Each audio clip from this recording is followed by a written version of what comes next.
Hey foodies, and welcome back to Cooking with Kiana. So today I'm going to be showing you guys how to get crispy, juicy, oven baked leg quarters. If you guys are interested in this video, please stay tuned. With that being said, let's start cooking.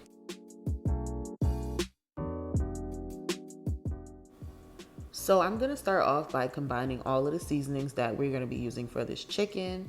I'm going to be using 1 teaspoon of Lawrys seasoning salt, 1 teaspoon of paprika, 2 teaspoons of garlic salt, 1 teaspoon of black pepper, 1 teaspoon of crushed red pepper, a half a teaspoon of ground ginger, 1 teaspoon of complete seasoning, 1 teaspoon of thyme, and 1 teaspoon of rosemary. Then I'm going to add in a teaspoon of sugar just to balance everything out. And then we're going to go ahead and mix that together. All right, so now you want to wash off your leg quarters. What I like to do is I like to wash these off with some water, some salt, and some lime. I know everybody's different. I know some people don't even wash their chicken, but that's not my business. But anyways, after you've washed these off, I'm going to go ahead and cut some slits in these. I'm going to cut 3 slits in each leg quarter. And what that's going to do is help all the seasonings penetrate in the inside. Notice when I cut slits in my leg quarters, it's way more flavorful. When you're cutting this, be careful not to remove the skin, because if you remove the skin, we won't get that crispy skin that we're looking for in this recipe. So once I'm done cutting all the slits in my leg quarters, you want to go ahead and get you some olive oil. I know I'm using butter in this recipe, but if you want to be more healthier, I would definitely suggest using olive oil instead. But you want to go ahead and add a generous amount. I'd say I probably used about 1/4 of a cup.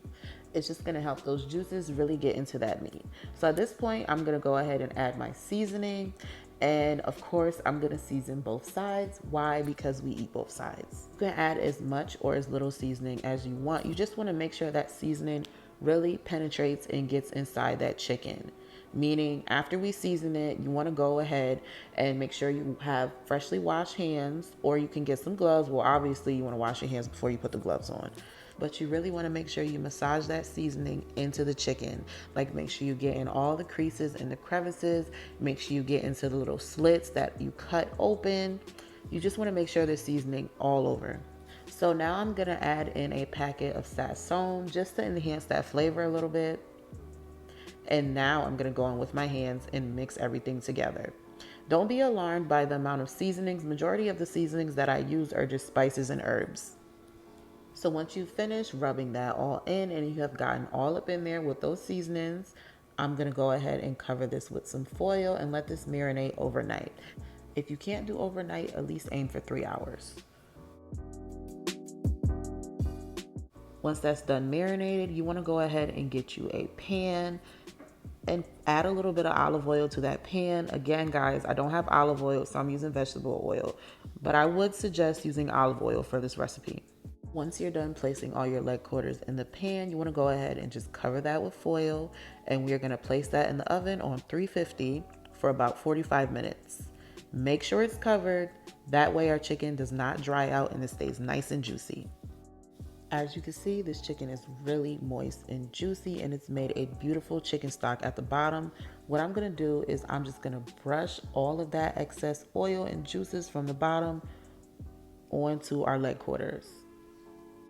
Make sure you get into those slits as well with that juice. That way our chicken could be really moist and juicy in the inside. So once I'm done basting this chicken, I'm going to go ahead and put my stove on broil on high setting, and I'm going to let that cook for 1 to 3 minutes. But it all depends on your stove and how brown and crispy you want your chicken to be. So that's starting to broil really nicely. I'm going to go ahead and pull this from the oven. That way it doesn't burn. So now the last step is just to go ahead and baste it one more time. All done. One thing I did forget is to cut into it so you guys can see what the inside looks like, but I'm sure you guys get the point. The chicken was really juicy. I hope you guys enjoyed this video. If you did, be sure to leave me a like and a comment below. Also, be sure to subscribe to my channel as well as hitting that notification bell. I do post twice a week and I know you guys don't want to miss it. Thanks for watching and I'll see you guys in the next video.